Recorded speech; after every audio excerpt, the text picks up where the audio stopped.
Welcome to MEI Numerical Methods, Solution of Equations 2. In this video we'll be looking at the fixed point method.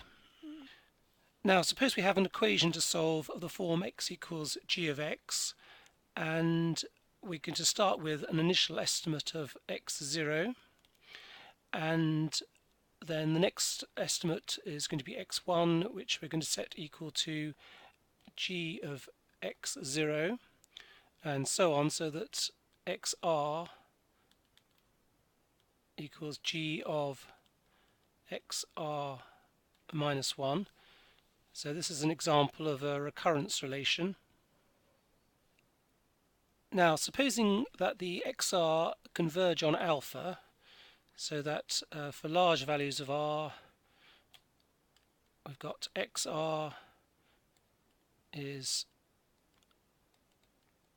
hardly any different to xr minus 1, and they're both approximately equal to alpha, then we can see that we've got our relation xr equals g of xr minus 1. So plugging those in there, we get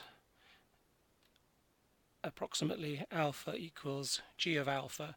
So we found a solution to the original equation. Now here we have our familiar equation x cubed minus x equals 1, and we're going to try and solve it by this new method. So we just need to rearrange it so that we've got x equals g of x, so we just need g of x equals x cubed minus 1. As an alternative, we could have taken the original equation, added x to both sides, and then taken the cube root, and that gives us another version of x equals g of x.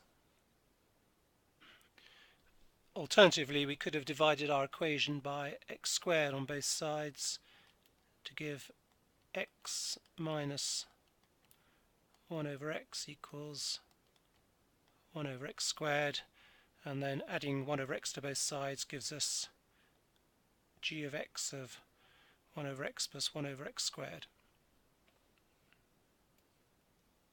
So we have three different recurrence relations to try out, and we can use the calculator method that we saw in an earlier video.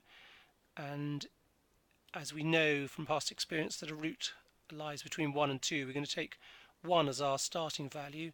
So if you type in 1 equals and then press the all clear button, and then in place of the formula there with xr minus 1, we're going to use the answer button, and then we just need to press equals repeatedly. And if you'd like to pause the video and try that out, and do the same thing for B and C. So here we have the results for the three rearrangements, and we see that only in the case of rearrangement B do we get some convergence.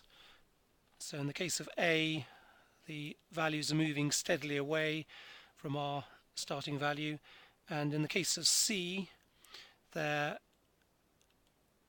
we go down, they're oscillating, but the overall effect is to move away, and they're certainly not converging on a particular value.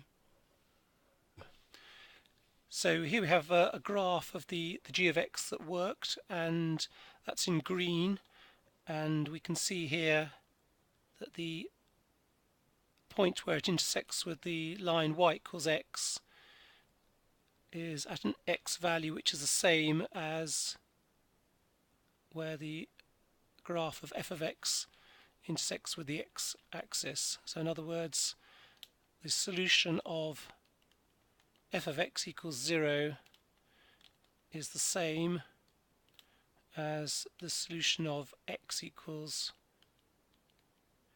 g of x. So that concludes the first video on the fixed point method, and we'll be looking at the method further in the next video.